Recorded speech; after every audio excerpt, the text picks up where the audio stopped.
Good evening. Welcome everyone to our board meeting. We're very happy to have the full audience with us tonight.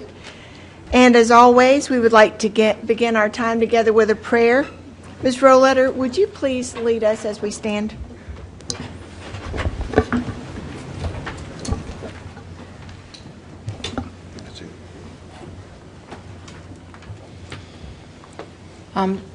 As usual, tonight I have prepared a little something before our prayer, so if you would just listen for a few moments and then I will continue with our prayer.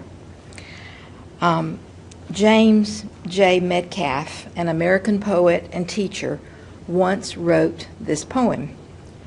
I want to teach how to live this life on earth, to face its struggles and its strife, and to improve their worth. Not just the lesson in a book or how the rivers flow, but to choose the proper path wherever they may go, to understand eternal truth and to know right from wrong, and gather all the beauty of a flower and a song. For if I help the world to grow in wisdom and in grace, then I will feel that I have won and I have filled my place. And so I ask your patience, God, that I may do my part for character and confidence and happiness of heart. Let us pray.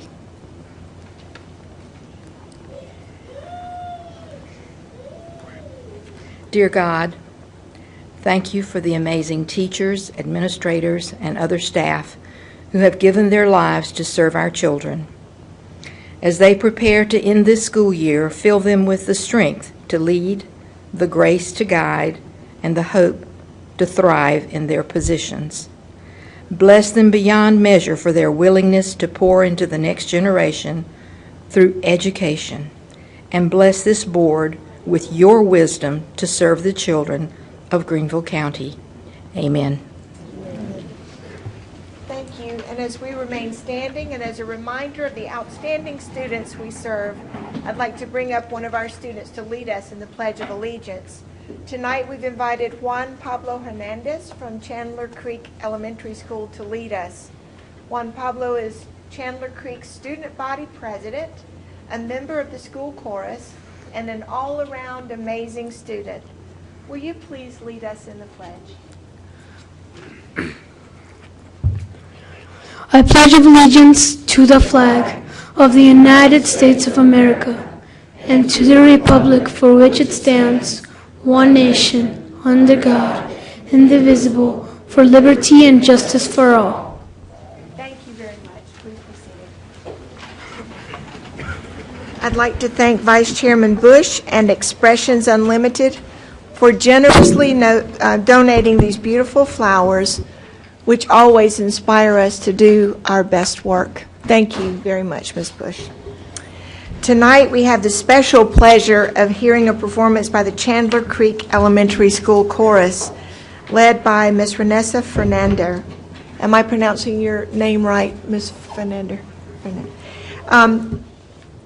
She is one of our lead choral teachers who is retiring at the end of this year.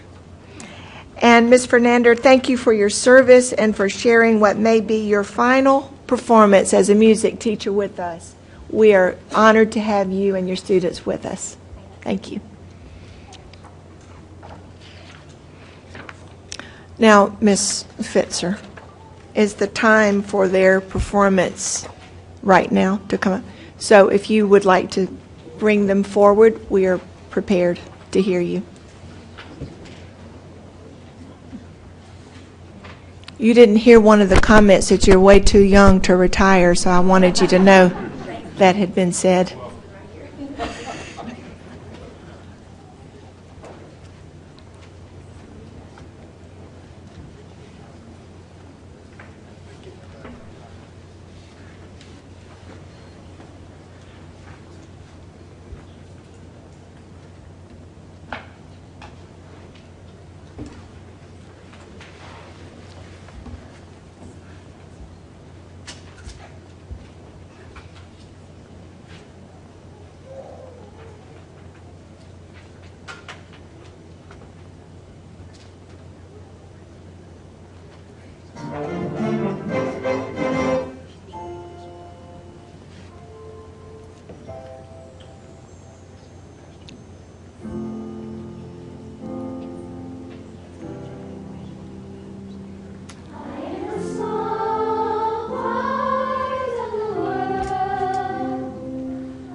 Fernando.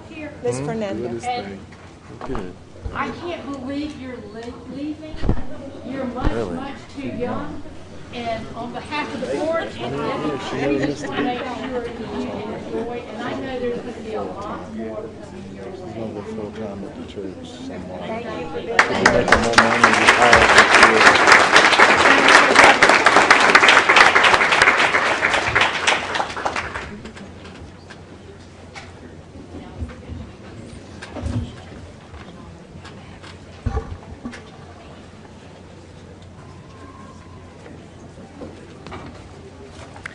The next item on our agenda is the adoption of the consent calendar. Do I have a motion? Second. I have a motion and a second. Is there any discussion? Hearing none, all those in favor, please say aye. Aye. Those opposed, like sign. And the motion carries. Dr. Royster, would you like to take this opportunity to introduce the new employees this evening? Thank you. I would, Dr. O'Connor. Good evening. It's my privilege to recognize a number of new administrators, some new to the district, some new to jobs within the district. Start with our director level appointment tonight, Mr. Leland Blankenship. Mr. Blankenship, who is joining us or will be joining us July 1 from Buncombe County School System, who will be the new director for the Donaldson Career Center. Mr. Blankenship, welcome. We look forward to having you here.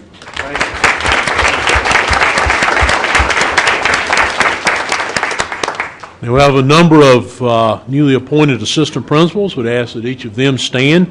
Some of you, I believe, may have family members with you, and certainly they're welcome to stand as you stand. First, Daniel Anderson, Rudolph Gordon, assistant principal. Mr. Anderson. Congratulations. Congratulations on your new appointment. We look forward to having you in that role. And has his, do you want to introduce your Family.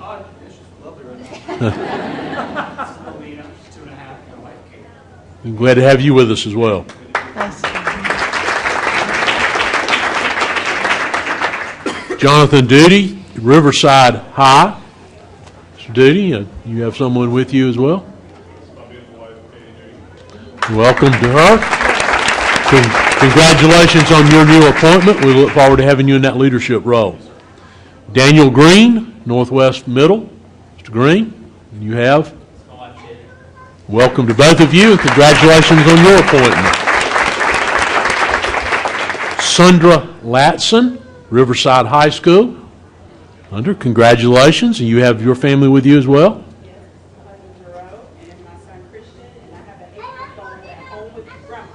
Oh, very good. Congratulations again and welcome to your new role. Tiffany McElveen, AP at Marlin, moving up from AA to AP. Tiffany, congratulations. We look forward to having you in that new role at the same school. Do you have anyone with you this evening? Welcome.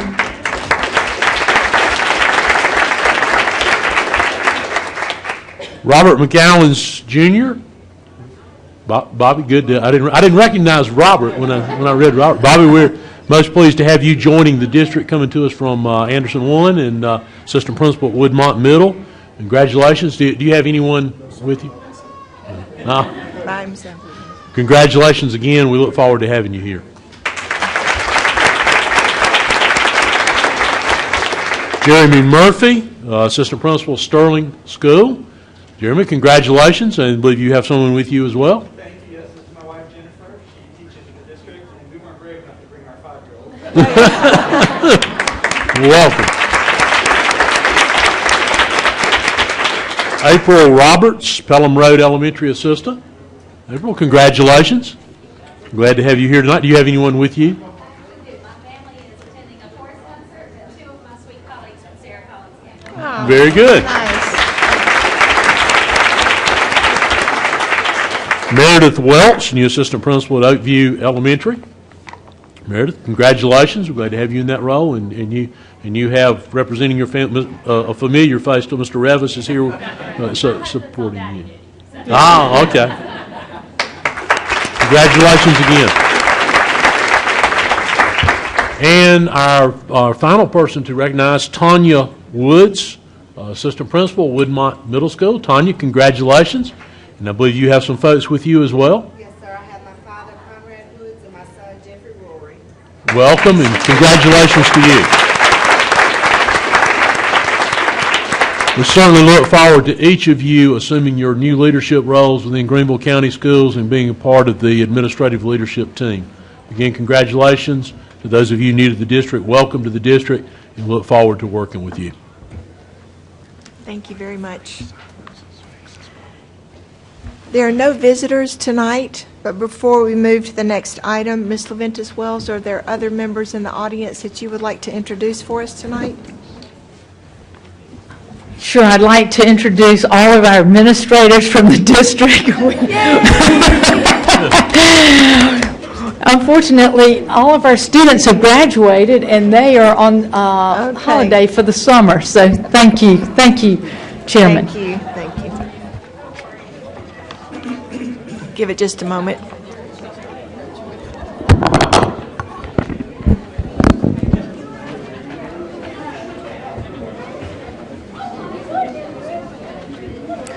If you would be kind enough to close the door for us so that we can begin with the superintendent's report and let them enjoy their conversations out there. Dr. Royster. Thank you. One last recognition or introduction. We do have at least one person here observing for a class. Many of you met her earlier. Candace Strickland, who is seated there at the back, is doing a superintendent's internship through Furman, and so she will be shadowing me as well as some other district level executive staff over the course of the next year. She completes that requirement working towards her superintendent certification. Nice to have you. Welcome. Superintendent's report tonight. I think it's a good time as we draw a close to the year to look back on some of the things that have been accomplished during the course of the year. A few of these things might be new information to you. Some of it's simply a review of some things that you've seen previously. I think it is a good opportunity to reflect back over the accomplishments of our previous year as we look forward to doing all those things we need to do to ramp up for a new school year. I guess I'm going to have to look over here. We need to turn the lights down a little bit. But one of the first things we look at is kind of some things that did you know, that our district's grown by over 6,800 students in 10 years. Now, we've been able to accommodate that growth without strain on our facilities, in great part due to the visionary BEST building program that many of you were a part of, coming on to the plan at its inception, some of you, others as it moved forward and as we closed it out. But it has well positioned us for the future, as have the actions this body has taken in the long-range facility plan each year, looking out to make sure that we have the appropriate facilities in place to meet the needs of our community through the next 10 to 15 years. Through energy conservation and other cost-saving methods, we actually spend no more on energy than we did 11 years ago, even though we've significantly increased square footage and faced numerous rate increases. This year, 16% of our students utilize choice programs. That's a slight increase from the year before, but obviously as more students take advantage of that, there is less room for choice in our facilities. So we're very pleased to see that we moved from 15 to 16%. This year, our high schools in their Spirit Weeks raised in excess of $1.16 million for charity. $1.16 million for charity. 20 district employees were recognized this year as a part of the new Horace Mann Employee Spotlight Program. And you've probably seen those during the course of the year. There'll be promotions on social media, the various recognitions. That's been a very popular program with our employees and a chance to highlight some individuals that might not ordinarily have received recognition for the things they do. 117 of our athletic teams had a GPA of 4.0 or better. an increase of 26 from last year. The average for all of our athletic teams, the GPA, was 3.79. Greenville County Schools received 46 new regular route state school buses this year and anticipate another 27 arriving this summer or fall. All, or a large number of those, may be propane-powered buses. And the state is providing infrastructure within one of the shops in our county to support the fueling of those buses. And we anticipate that sometime in the fall of this coming year, they will have moved out all those 95 model buses as well. In addition to retaining the highest bond credit rating in the state for a school district, we have the highest possible credit rating a school district in South Carolina can receive by both Standard & Poor's and Moody's. There's an ADA compliant nature trail at Washington Center that was put in place this year and is currently being utilized and is a great example of community partnership. There were school funds, there were district funds, there were funds from government entities, there were private donations, all of that coming together to develop a nature trail at Washington Center. Project Search graduated its first class. 7 of 8 will be employed at GCS second class next year. Second class will occur next year. Sorry, I ran that together. U.S. News and World Report. I think this came out either late yesterday or earlier today. We are ranked as the number 3 school district in South Carolina in preparing students for college. Number 3 in the state, the U.S. News and World Report. Class of 2017 had an all-time high graduation rate of 87.3% and received a record $128 million in scholarship. You know our SAT score is above the state average, more importantly above the national average. 86.1% of our seniors received a bronze or higher on ACT work keys. The class of 2018 had 21 National Merit Scholarship Program semifinalists. 6 earned National Merit Scholarships of $2,500. Graduation rate for those subgroups, African American, Latino, limited English proficient, and subsidized meals, those student subgroups have risen faster than our overall graduation rate of 15%. AP participation by low-income and minority students at 21% exceeds the national average of 15%. And again, there, the subgroups of African American students and Latino students are closing the gap in achieving scores of 3 or higher. Our average composite ACT scores of African American and Latino students rose more than the district average, rising respectively 0.3 points, 0.4 points, and 0.2 points. The average SAT scores of African American students increased 23 points, Latino students 14 points, exceeding the district average increase of 13 points from 15-16. In 17-18, Greenville County Schools students enrolled in 1,361 dual credit classes in the fall semester with a success rate of 91%. I think that's a new number that you've not seen until tonight. Our CTE students will earn over 700 certifications this year compared to 601 last year. We've established Launch Greenville.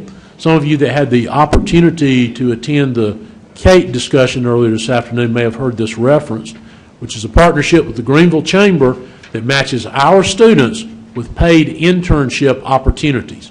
Already nearly 50 businesses have indicated an interest by filling out application forms, and 15 of those are actively recruiting interns. We launched the Michelin Youth Apprenticeship Program. A number of you were able to attend that signing event held at the, it says Golden Strip Career Center, actually held at the Innery Career Center for 5 of our high school students about a month and a half ago. J.L. Mann, Westcliff, and Brushy Creek, Palmetto's finest finalist. And we currently have 21 schools in Greenville County that have been named Palmetto's finest. Again, a statistic from U.S. News and World Report, best high schools in South Carolina. Eastside ranked number 4. Wade Hampton ranked number 5. Malden ranked number 10, and Riverside ranked number 14. 9 of our band programs have earned the Outstanding Performance Award from the South Carolina Band Directors Association. That's the largest number ever. Greer Middle, Greer High, League Middle, Malden High, Northwest Middle, Riverside High, and Travelers Rest. J.F. Lucas, the Director of Golden Strip Career Center, is the Career and Technical Administrator of the Year, the South Carolina Association of School Administrators. Lori Nelson, Elementary School Counselor of the Year, Palmetto State School Counseling Association from Paris. Nicole Schartzer, Greenville Middle Academy, Outstanding Educator, SCEA. Sherry Smith, Tigerville Elementary, Elementary School Arts Educator of the Year, South Carolina Arts Education Association. Carlon Stellar, Beck Academy, the Middle School Arts Educator of the Year, South Carolina Arts Education Association. Bradley Wingate, the District Office, South Carolina Arts Education Association Arts Administrator of the Year. Elizabeth Nix, Travelers Rest High School Girls Golf Coach, South Carolina High School Ladies Coach of the Year, South Carolina Athletic Coaches Association. Sally Austin, the retiring Assistant Principal, Riverside High School, South Carolina PTA Outstanding High School Administrator of the Year. Jennifer Cook, J.L. Mann, South Carolina PTA Outstanding High School Teacher of the Year. Celicia Dindy Jones, Hughes Academy, South Carolina PTA Outstanding Middle School Teacher of the Year. Kate Malone, Riverside Middle School, South Carolina PTA Outstanding Middle School Principal of the Year. William Summerall, Riverside High School, South Carolina PTA Outstanding High School Support Staff of the Year. Dr. Finney J. Fisher, Middle School, South Carolina School Improvement Council 2018 Honor Roll. Travelers Rest High School, South Carolina Improvement Council 2018 Honor Roll. Skyland Elementary, National Blue Ribbon School, joining 13 other Greenville County schools having been recognized as National Blue Ribbon Schools. Food and Nutrition Services 2018 Innovator of the Year Award, Food Service Management Magazine. Taylor's Elementary recognized ASCA Model Program, American School Counselor Association. Woodland Elementary recognized Leader in Me, Lighthouse School, Franklin Covey Organization. Woodmont Middle, Whole Child Award, Association for Supervision and Curriculum Development. League Academy, Capturing Kids' Hearts, National Showcase School. GCS received Best Communities for Music Education designation from the NAMM Foundation. Darrell Nance, the recipient of the Frank Kovaleski Professional Development Award from the National Interscholastic Athletic Administrators Association. David McDonald, the National Middle Level Educator of the Year, Association for Middle Level Education. Tina Mitchell, Special Needs Transportation Award, National Association for Pupil Transportation. Eric Cummings, Riverside High School Cross Country Coach, National Boys Cross Country Coach of the Year, National Federation of High School Coaches Association. Recognitions, accomplishments cutting across all aspects of our school program, our curricular activities, our co-curricular activities, and those activities and operations at the district level that support curricular and co-curricular opportunities. A source of great pride, I think, for all of us that are associated with Greenville County Schools, and a great opportunity to look back as we reflect on this year to some of the outstanding accomplishments for our individual employees, our schools, our programs, and our departments, and what I think serves certainly as inspiration for all of us as we move into the next few months as we begin to ramp up for a new school year and the opportunities that that will bring. Thank you.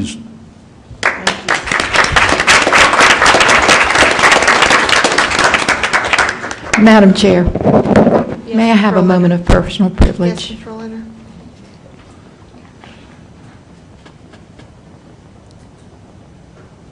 These are impressive recognitions and awards, very impressive, because Dr. Royster and his staff work so hard and so efficiently. Thank you, Dr. Royster, for leading Greenville County School students to such amazing achievements. Thank you, Ms. Roller. Thank you very much. It has been a great year, and we appreciate your report. The next item on our, I'm sorry, Mr. Meek? That would be excellent for us Yes, to sir, see a absolutely. copy of the, Thank you. thank you. Ms. Wells, did you want to have a moment of comment or a personal I privilege? have a moment for a question. Okay. If I could. I recognized almost all those programs up there, except I didn't remember what Project Search was. Jeff, do you want to speak to that? I may leave Just out quick, I mean, detail, but just, I didn't know what that was. Yes, that's a program we work in conjunction with the Greenville Hospital System for our students who are more special education students who are on the occupational track, and what would used to be the occupational track, now the more employability track. Okay. And if I remember correctly, this year, Dr. Worcester, Tracy just shared that statistic. I believe it's 7 of 8 students who are in the program will be Yes. employed by the hospital system this year. So it's a program that after they're done, most cases the hospital system picks them up as employees of the hospital system. and that'll transition into the broader employability credential, but it was something that was that kind of predated the employability credential. And I did say GHS, and I meant Bon Secours. Sorry. Bon Secours. Got to get that right. Go ahead and say it aloud. The record appropriately reflects Yeah, Bon can you Secours. strike that from the record? Anyone else? Thank you, Dr. Royster. The next item on our agenda is action item 5.01, co-curricular activities. This item was brought to us by Ms. Rollletter and modified by the board. The recommended motion from the Committee of the Whole is to encourage the superintendent's continued robust support and development of all co-curricular activities throughout all Greenville County schools. Since it has come from committee, this item does not require a second. Is there any discussion? Hearing none, all those in favor, please say aye. Aye. Those opposed, like sign. And the motion carries. The next item, 5.02, is the proposed revision to policy BBC, board committees. The recommended motion from the Committee of the Whole is to approve the revision of board policy BBC. Since this item has come from committee, it does not require a second. Is there any discussion? Ms. Wells? Madam Chairman, I'd like to offer an amendment to the motion on the floor. Yes, ma'am. There was a little bit of discussion, and so I have done some work in offering the amendment to, I guess, Nancy, you have it. You can put up, right? Yes.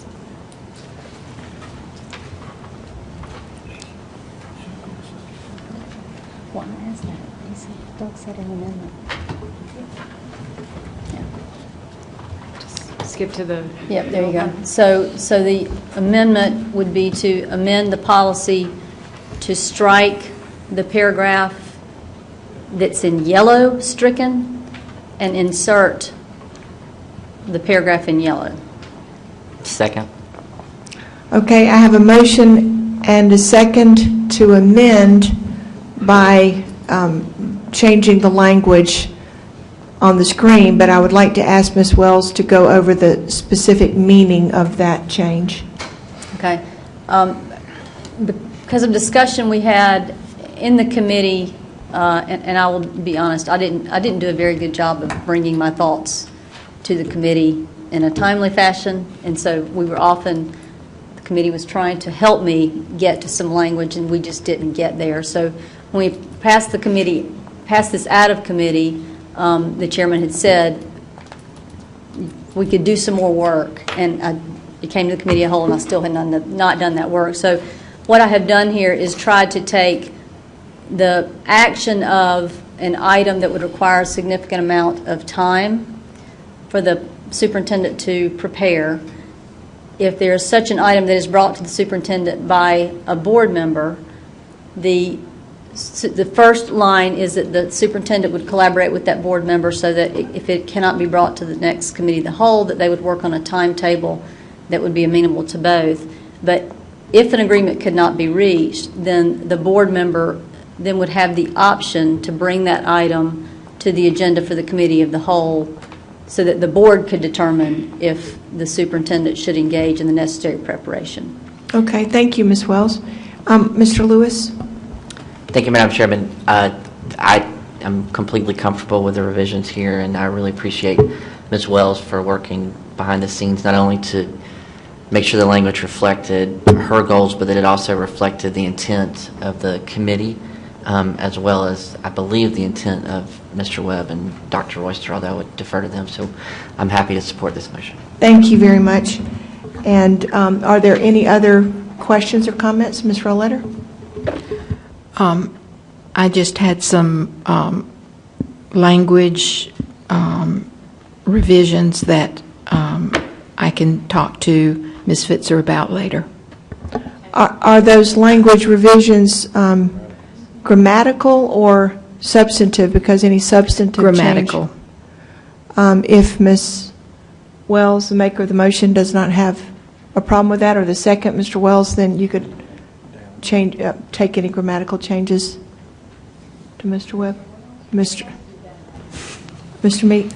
Madam Chairman, if we vote on it, then there can be no changes unless it comes back to the board for corrections. All right, Ms. Roletter, are you prepared to offer the changes now? I am. Do you think that we might continue with the conversation about the substance of the motion? Yes, ma'am. And then you might offer those. Would that be okay? Absolutely. Are there other board members who would like to ask any questions or make any comments about the substance of the change? If not, the only comment I would make is in appreciation of Ms. Lewis and Mr. Lewis and Ms. Wells in working this out with all the committee, and to say that what I like about it is that it gives the first courtesy to the board member who is bringing the item, and I think that's a nice distinction that is observed here. Ms. Roletter, I believe that's all the substantive conversation. So if you're ready, you would need to either ask for a friendly, ask if you could make a friendly suggestion for grammatical change, or if it's substantive, to make an amendment to the amendment. I would ask for a friendly suggestion for grammatical change. Would you like to offer those, and let's see if it goes past that point? Madam Chairman. Mr. Meek, you would like her to make a motion with all of those in it? She needs to make a motion, yes, ma'am. All right, then I will defer to that, I'm sure, more accurate and formal posture as we should. So would you mind making it in the form of a specific motion to amend the amendment? I move to amend policy BBC recommended revisions with the following grammatical changes. If the superintendent cannot collect the information in time, comma, he will add do either of the following, colon. I'm sorry, ma'am, where are you on the policy? Madam Chairman, can I make a suggestion, please? Can we allow Yes, Ms. Mr. Roletter Sellers. to spend a few minutes with Ms. Fitzer to take what she has in written form so Nancy can put it on the screen for us to review? I would agree with that. Can we move on to another topic and come back to this? Are there any objections to doing it that way? I don't necessarily have an objection, but I will say that there was a lot of work by Mr. Webb and the superintendent and Mr. Lewis and myself in trying to get the language so that it was amenable to all the parties. So Yes. if there are changes in language and meaning, then I think that may delay what we're doing. Madam Chairman, if I may, and I think that's one reason we need to give her an opportunity to get it up where we can all see it to Yeah. provide clarity. Yeah. Just trying to I- make this a smoother conversation. So I haven't done this before, and I would like to ask Mr. Webb to help me in this. Since the item is on the floor, one board member has requested that we move on to 5.03. Is there a problem with doing that? since there is an item already on the floor? You know, we have not done that in my 9 years. I don't see a problem with it if there's no objection to come back to it. Without objection, then, we will move to item 5.03 and return to item 5.02 with the amendment already on the floor, remaining on the floor. Madam Chair, I think Ms. Pitzer is having a difficult time understanding where this would go, so if...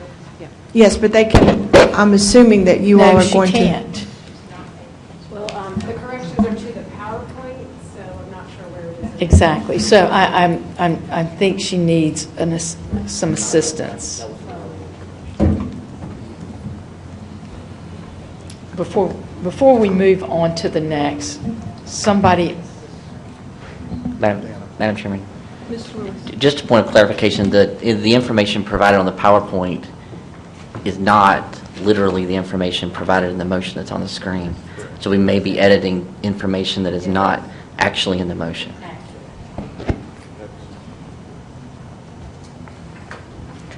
But if I might suggest, we have a motion on the floor in a second. Yes, sir.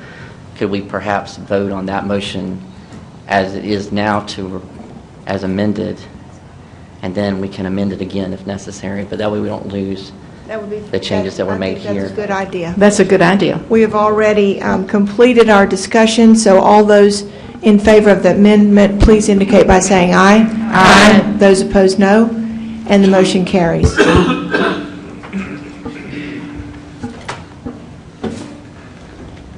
You're not ready yet. Okay, so now we will move on to item. So should we go ahead and vote for the entire change and then go back with another amendment to it? I thought you were suggesting hold here. Okay. Once you need to hold here. Okay. Sorry for that being a little messy, guys. First time. The next action item is 5.03, proposed revision to Board Policy CEI, School Superintendent Evaluation.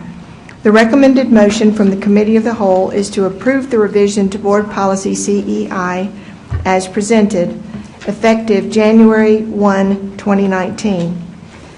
And I would thank Mr. Lewis and Ms. Grayson for bringing this item forward to the committee, and since it has come from committee, it doesn't require a second. Is there any discussion on the motion? Hearing none, all those in favor, please say aye. Aye. Those opposed, no. And the motion carries. Our next item is 5.04, the J.E. Serene Scholarships. The recommended motion from the administration is to approve new and renewal scholars for Serene Scholarships and the amounts specified by the Serene Scholarship Program Report. Do I have a motion? Madam Chairman. Yes, ma'am. I move to approve new and renewal scholars for Serene Scholarships and the amount specified on the Serene Scholarship Program Report. Do I have a second? Second. I have a motion and a second. Dr. Royster, would you like to comment on this item?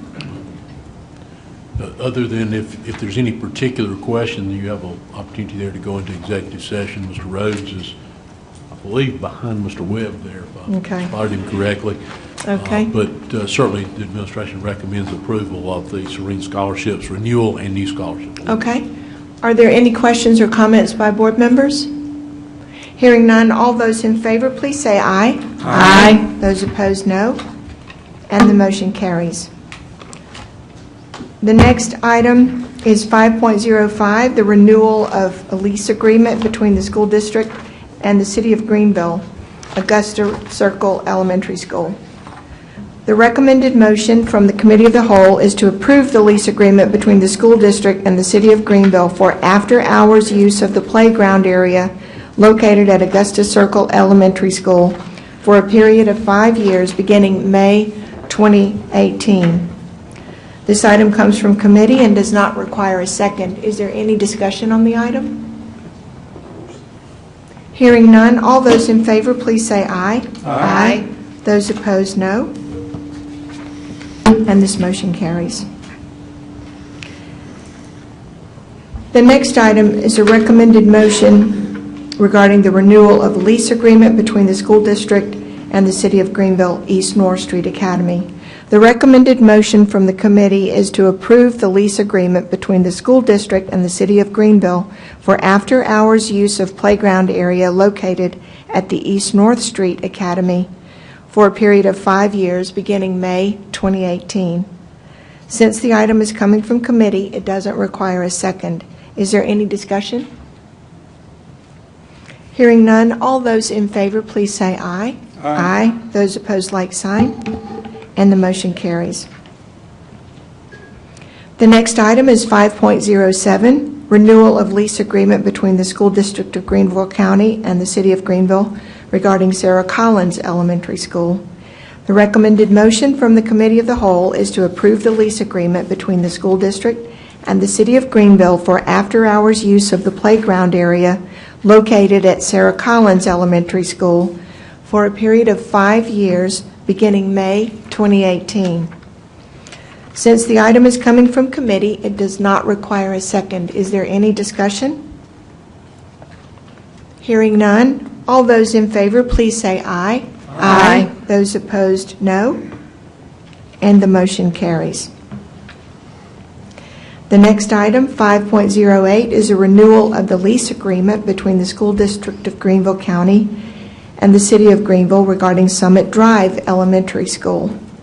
The recommended motion from the Committee of the Whole is to approve the lease agreement between the school district and the City of Greenville for after-hours use of the baseball field and walking track and playground area located at Summit Drive Elementary School for a period of 5 years beginning May 2018.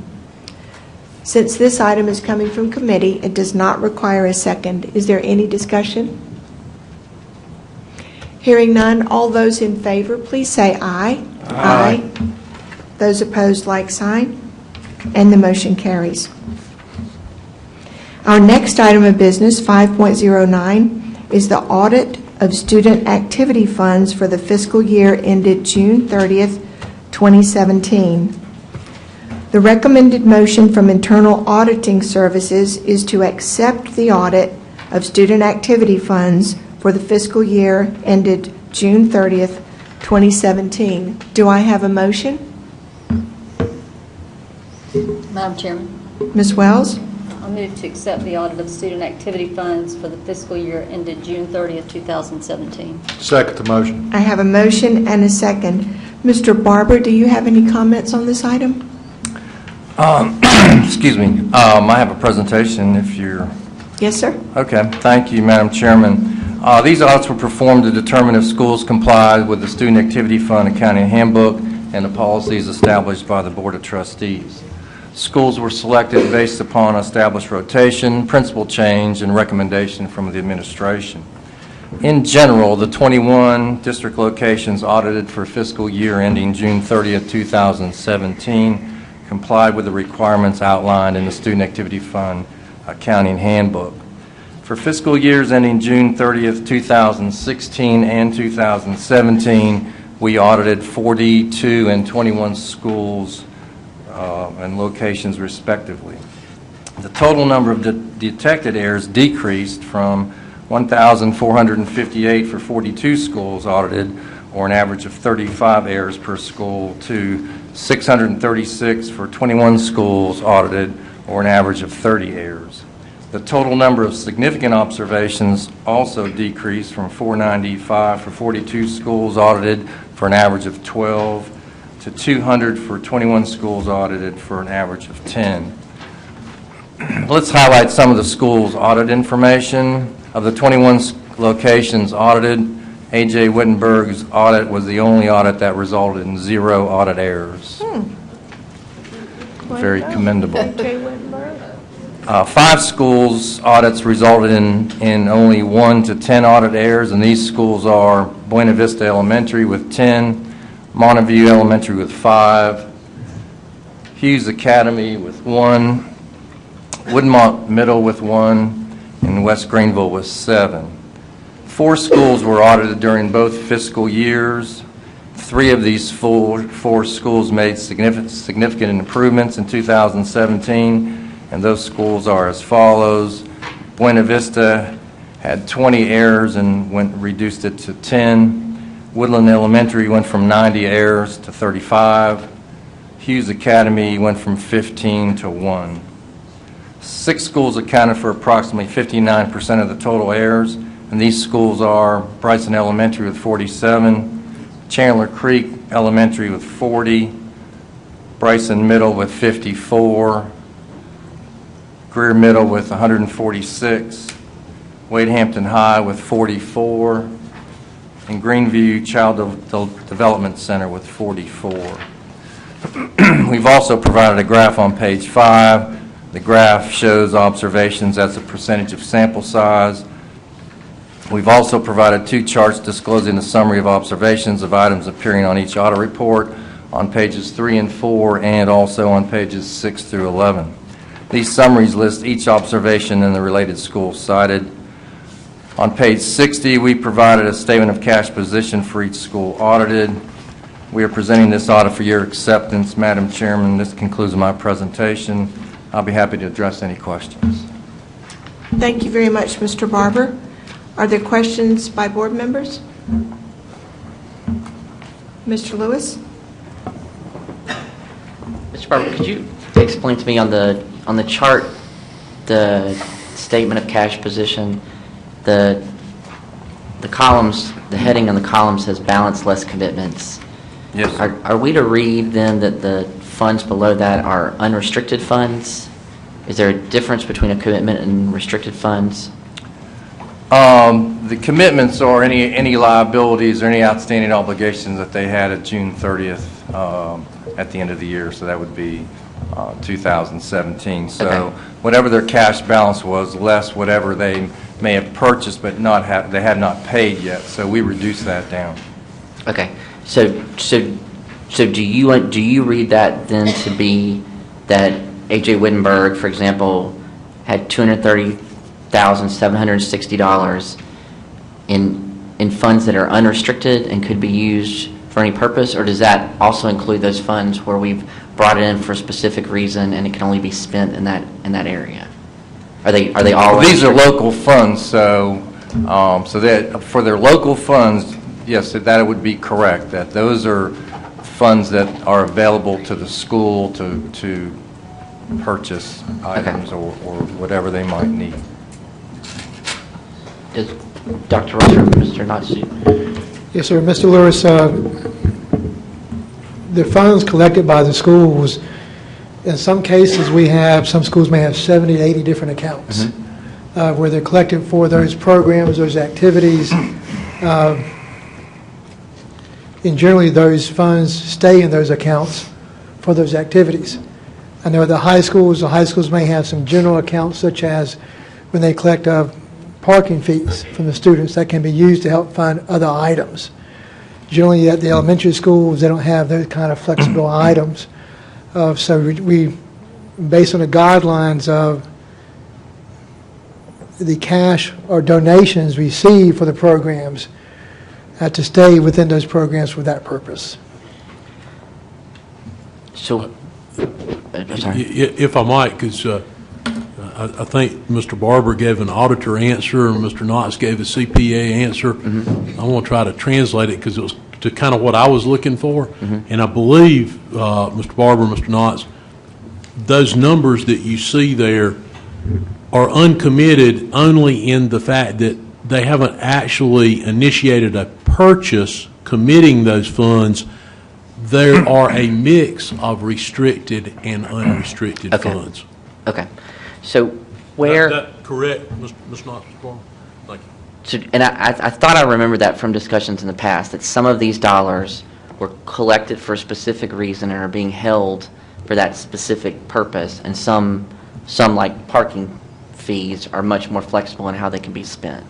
So where does a school keep record of the difference between those restricted and unrestricted funds? Where is that monitored? Yes, sir. A school has to have a separate account for every activity. Okay. That could be, for elementary school, it could be a separate account for a particular teacher's field trip. Or it could be for soccer at a middle school or a high school or a basketball team. In order to track those accounts and the money raised for the accounts, they are required to have a separate account for each activity. Okay. And those accounts currently are earning what sort of, like, are they in a checking account? Where are those dollars currently sitting? It's a combination of checking account, also invested in the South Carolina Local Government Investment Pool, which Okay. is where we invest, the district invests its general fund monies. So does an individual school choose what percentage of its money it wants to put into the investment pool, or does the There are district do that guidelines. on their behalf? There are guidelines they have to follow. But is it a decision that the school makes, or is it a decision that you're making on behalf of the school? Are you investing it for them, or they're choosing, I want to put this money into this investment pool? And we are investing it for them, and then we allocate interest income back out to the schools. Okay. But the schools make the decision. Okay. Because we audit that, and then if they don't have the proper percentage, then that's typically an observation. Okay. And what's the current typical rate of return in the investment pool? Right now, it's about 1.6%. Okay. All right, thank you. Thank you. Thank you, Mr. Lewis. Are there other questions? Mr. Suddeth? Mr. Barber, Yes, sir. we've got 146 arrows for rear middle. That's correct. Where are they broken down at? Give me an idea about where the errors are. They're on those, let's see, I could look at the chart.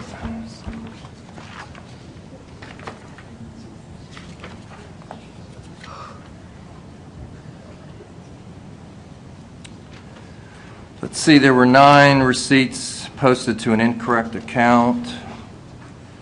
The office receipt was not attached to the receipt book on 4 occasions. Sales and use tax was not submitted to the district on 8 occasions. Disbursement was charged to an incorrect account on 42 occasions. Disbursement should have been charged to a more specific account on 12 occasions.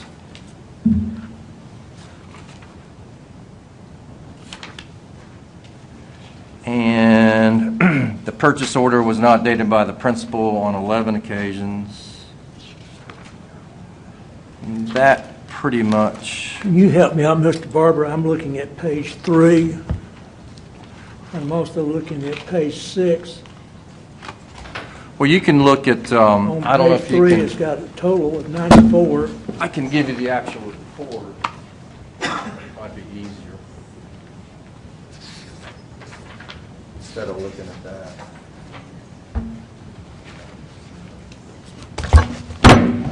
Oops. This would be the actual report with the observations. You can read through that. I need a copy of that, Mr. Barber. Sure. So I'm sure you can get someone to make a copy of that, and I'd like to have it when you get through it, rather than going through it now. Okay. Is that it, Mr. Suddeth? Yes, ma'am. Ms. Goodwin Caldwell, I am so sorry that I passed you by a while ago. Yeah, You're yeah. still my friend. I Yeah, appreciate I it. got you. I got you. Yeah, you just overlooked me. That's okay. Mr. Barber, is there a certain percentage that the schools are required to spend within the same fiscal year that they raise these funds? Because it kind of concerns me that that the present students aren't benefiting from money that they raise in that year, that it keeps being go from year to year. Is it a certain percentage that they are required to spend within that year for those students presently there? I don't believe so, ma'am, no. Because I'm seeing these big amounts, these large amounts, and I don't see all schools on here. I'm looking on the cash position. Why aren't all the schools on that? Oh, we only included the 21 that we audited. Oh, So okay. for elementary schools, if you're seeing this cash balance increasing, that's primarily due to extended daycares. Those are, in current times, elementary schools' cash balances are greatly increasing. Okay, but the money that they raise is supposed to be for students presently there, right? For the benefit the students that are presently there, do we not have a percentage that they are supposed to spend that year of these funds? You don't have any kind, you said it's guidelines. What are the guidelines? Well, I think the administration needs to answer those questions. Who will I ask? Jeff? The administration has a financial accounting handbook that applies to all activity funds. Directly to your question, the administration has never imposed a particular percentage requirement for funds to be expended. I don't know that Mr. Knotts is necessarily prepared to bring that information forward tonight, but there have been a number of questions about this over time. I think it would be good for us to give the board some information about the types of things that schools use their student activity funds for.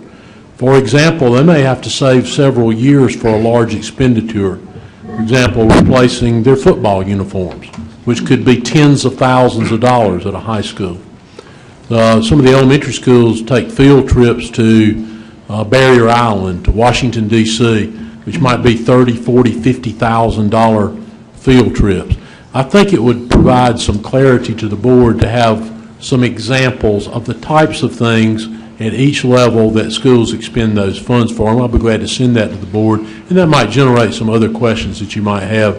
I think that would be a more effective way for us to share that information with you. Yeah, that would be good. You know, having a balance forward of $50,000, $60,000 a year. But when I'm looking at $200,000 and $300,000 balance forward, that kind of concerns me, that it's not benefiting the present students if they are raising the money for the students at the school. That's all I have. Thank you. Thank you, Ms. Goodwin-Caldwell. Ms. Wells? Well, I guess just, Dr. Wilshire, I think that would be much appreciated. I think that's a great idea to share some of that. I thought first you said present to us, and then I thought I heard you say send us. Mm-hmm. So I think I would certainly prefer that you guys present it to us and allow us to ask questions versus, I don't know how much it would be to send in an email, you know, with, I don't know what it would look like, but if there's a lot of information, I would personally prefer to see it as a presentation or an agenda item versus just sending out the information.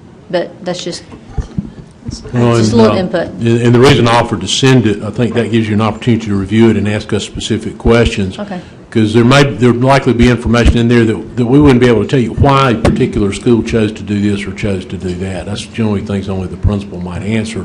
But I think the first step is to give you some information that I think provides some insight that you may not currently have. Okay, great. A good recent example, you all saw a presentation about speech and debate and found that Riverside High School, who generally has a fairly large balance in their student activity account, they spend $100,000 a year on speech and debate.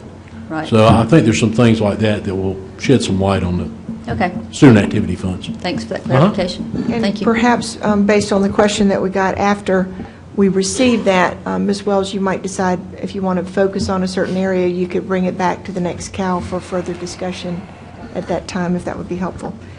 Are there other? Yeah, I have. Yes, Ms. Leventis Wells. So, question for you. Just looking through here, I did not know that a sousaphone was valued at $6,500. Do you know what a sousaphone is?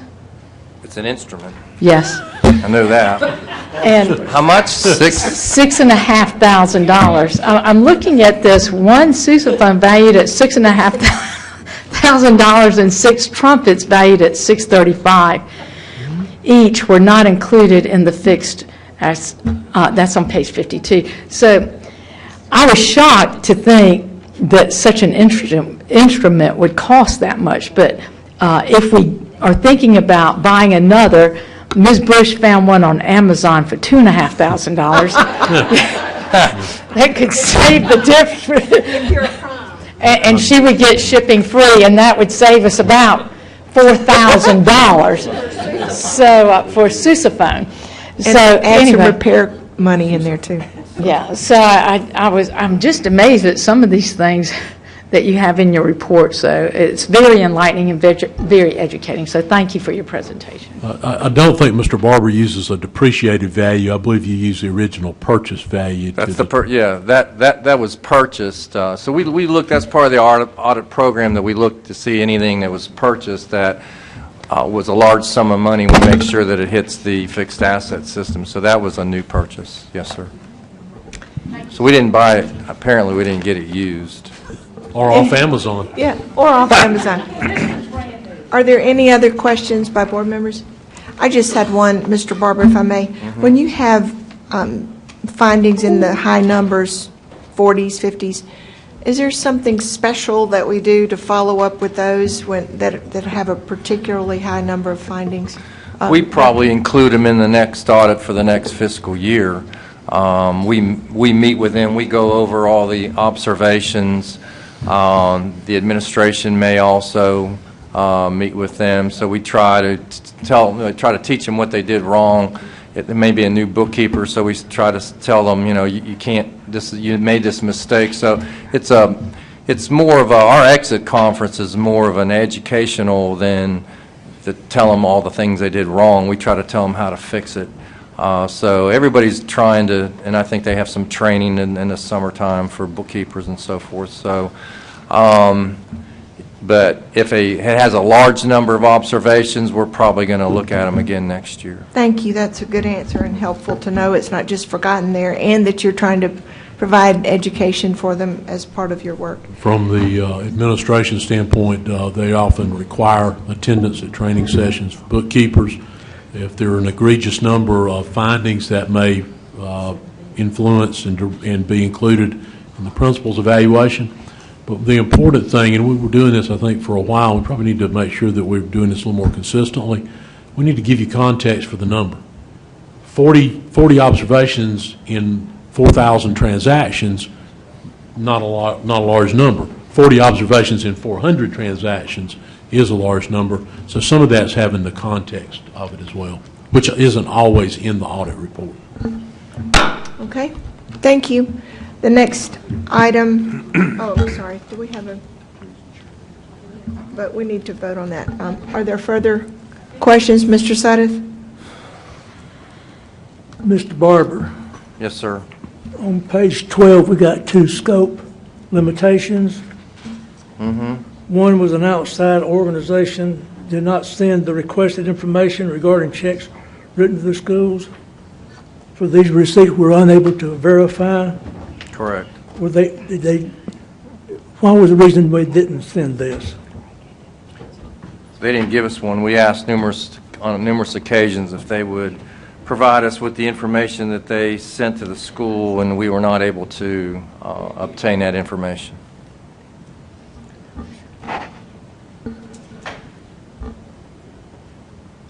We really don't have very much leverage on that, do we?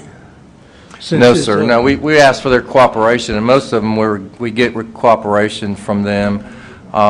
So occasionally we just. Well, that was a PTSA. Yes, sir.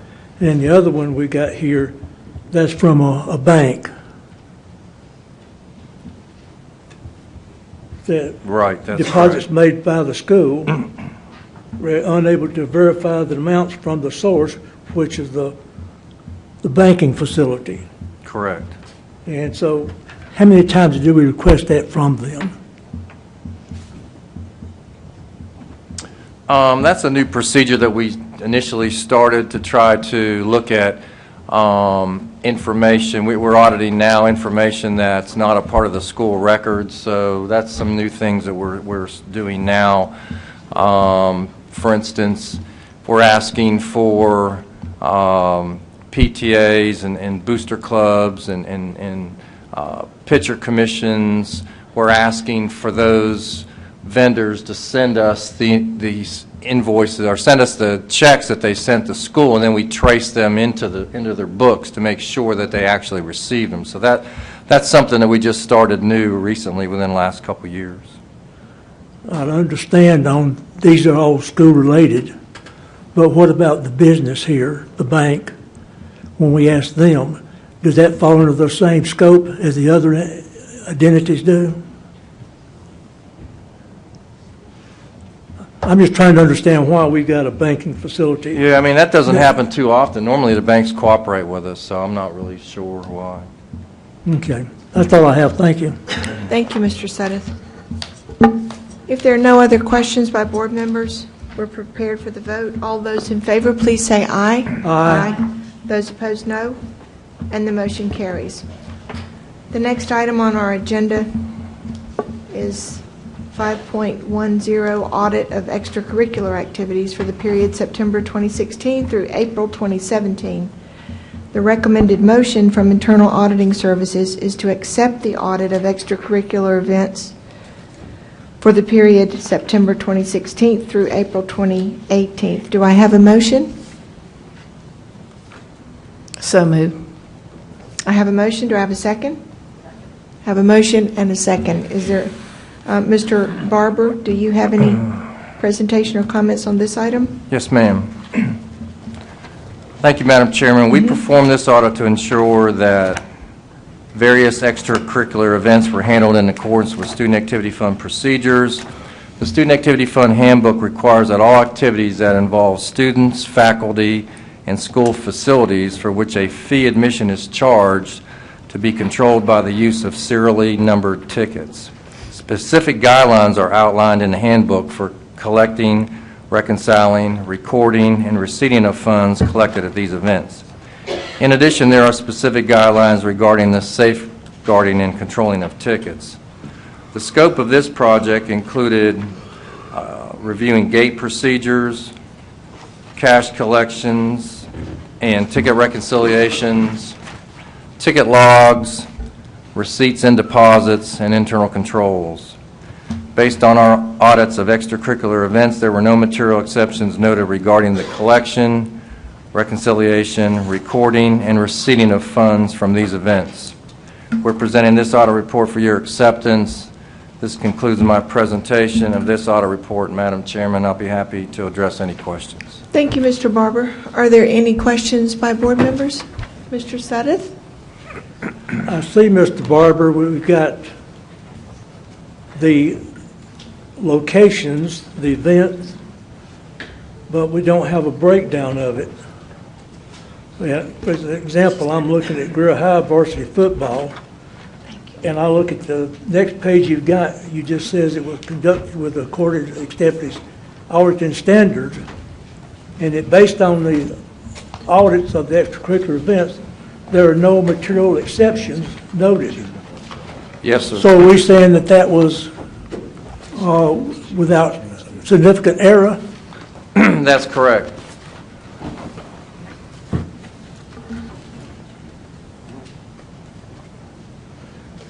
Was there any place where we had something perceived as a problem? We had a couple, and we looked at a lot of their, we went to the school after we did that event. We'd go to the school and we looked at a number of their extracurricular events, and so we looked at all their ticket logs and so forth. I mean, we found a couple that they were short by a couple dollars. You know, they just made a mistake. But no, we didn't find anything that we thought was significant. So the money is accounted for. I'm specifically referring to Yes, sir. football events. We had, I think, 3 schools here with football events. I think we did that at Greer High. Well, we've got Greer High, we've got. I think we did Riverside the Daniel. High, we've got the Daniel game. The expected amount of gate receipts was $9,840. They actually collected $9,835, and they were $5 short. So we did have some minor exceptions, but we did not.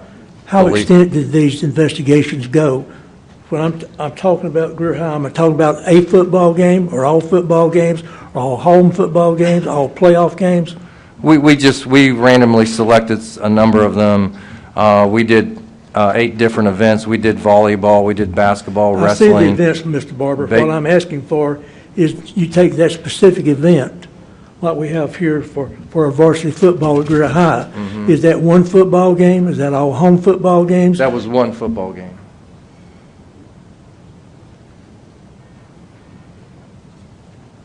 What about playoffs? No, I mean, it was an audit, a random audit. We did not look at every event. I mean, we showed up at that event unannounced, and we reviewed their ticket reconciliation. We recounted all the money. Okay, thank you. Thank you, Mr. Suddeth. Any other questions by board members? Ms. Wells? Just a quick one. Some of our schools, or all of our schools now,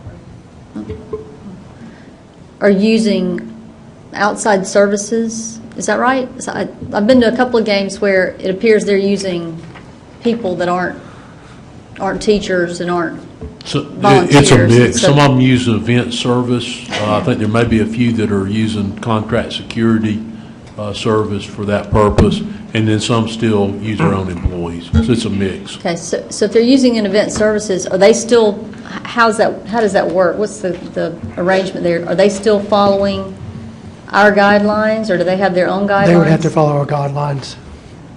Okay. So they'll count the gate receipts and Yes, count for the tickets and all that the same way? Okay. All right, thank you. Anyone else? Mr. Sailors?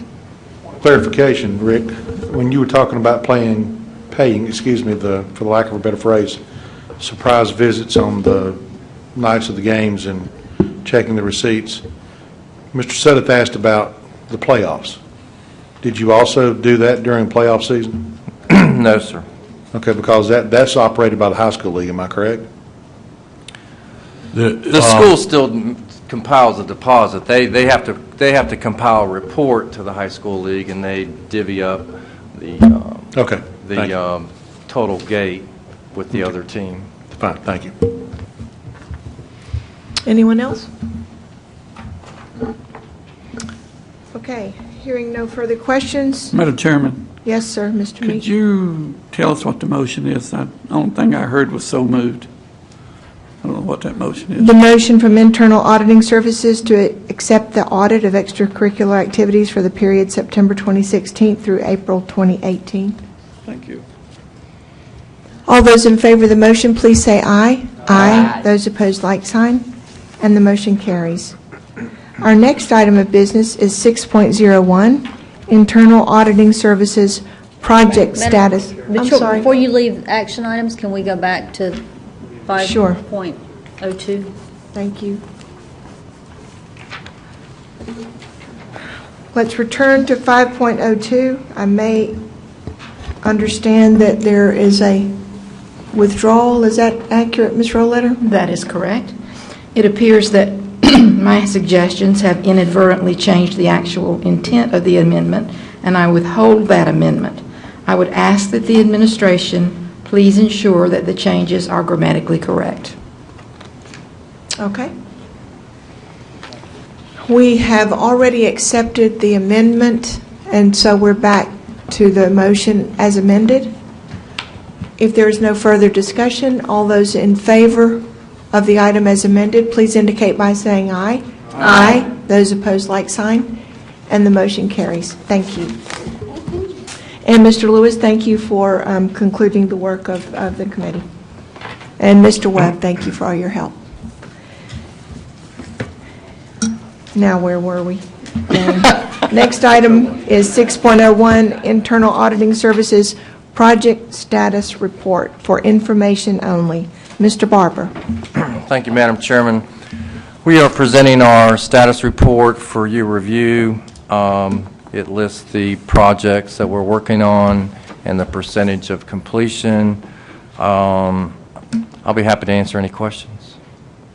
Are there any questions or comments by board members? Ms. Goodwin-Caldwell?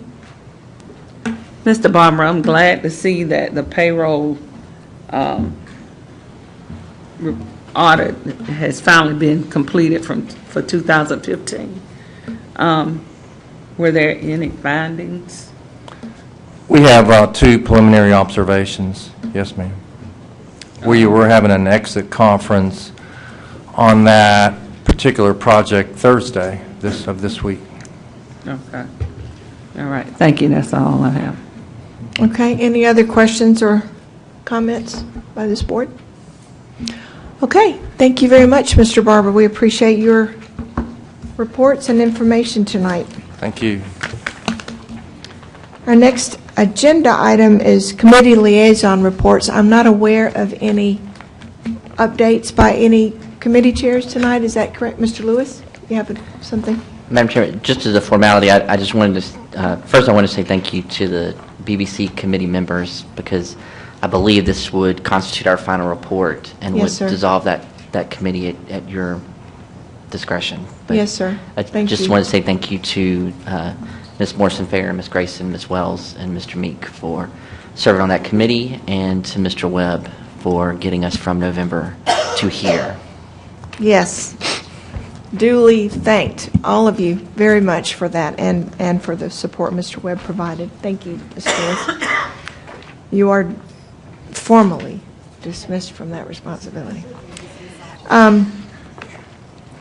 Now, for a brief update, board chair's update, the learning conversations today were, as I hear, quite excellent, although in my usual fashion, I got excited about one topic and found it impossible to move away. But I would like to ask if a board member who sat in on each short learning conversation today could provide just something that you learned or found interesting or might want to share with the rest who were not able to attend. So I would accept volunteers. Yes, Ms. Morrison-Fair?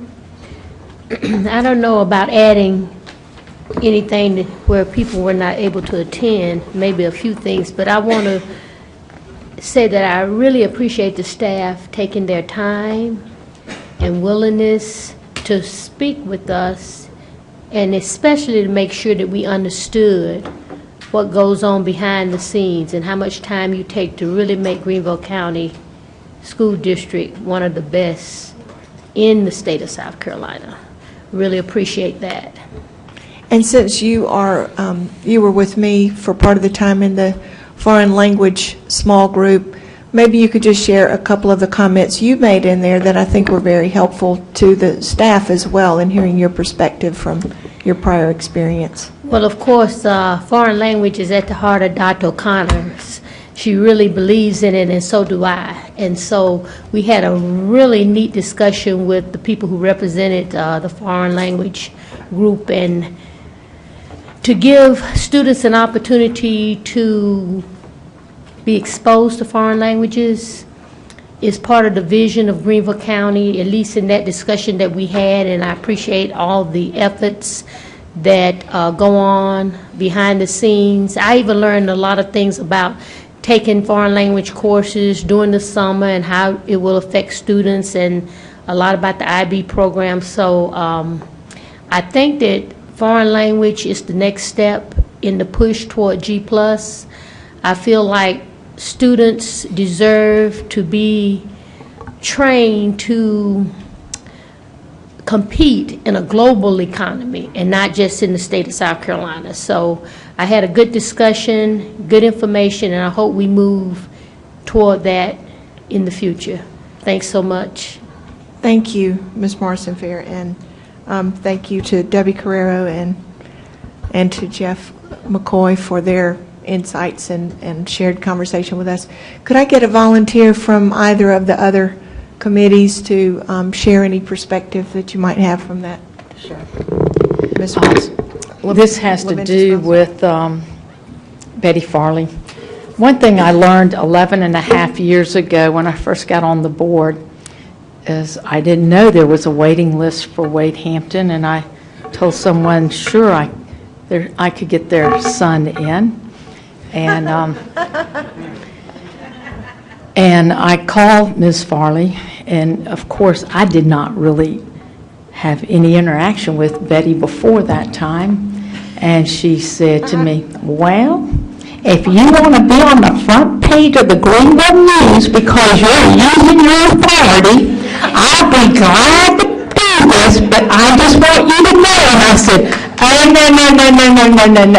oh, no, I will go through the proper procedure. So I have learned that there is a way to do things, and it is by the book. So thank you, Ms. Farley, and you of course stated that again today. And I have learned. I learned the very first time. I will never make a promise that I cannot keep. So. You've been working 11 years to get that kid in school? No, in fact, I never got him in.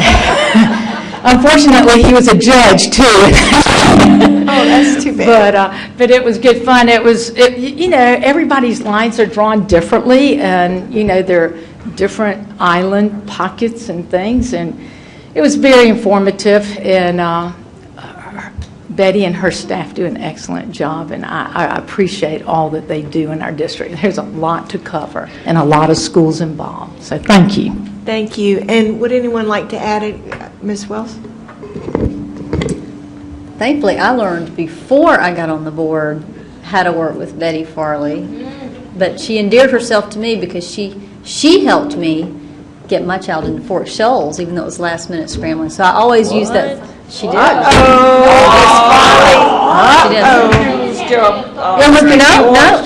It was way before I was ever a board member. Before I even thought about being a PTA, SIC, or anything else. I was just trying to get my kids in Greenville County schools. And so I tell my story over and over because my second grader was able to get in, my kindergarten child was not. And I called and said, how can this be? And she said, Ms. Wells, we have a process. If you're willing to be patient, and if you want to wait until the week before school, we can look at numbers. And if you really want to get your child in, we will do our best.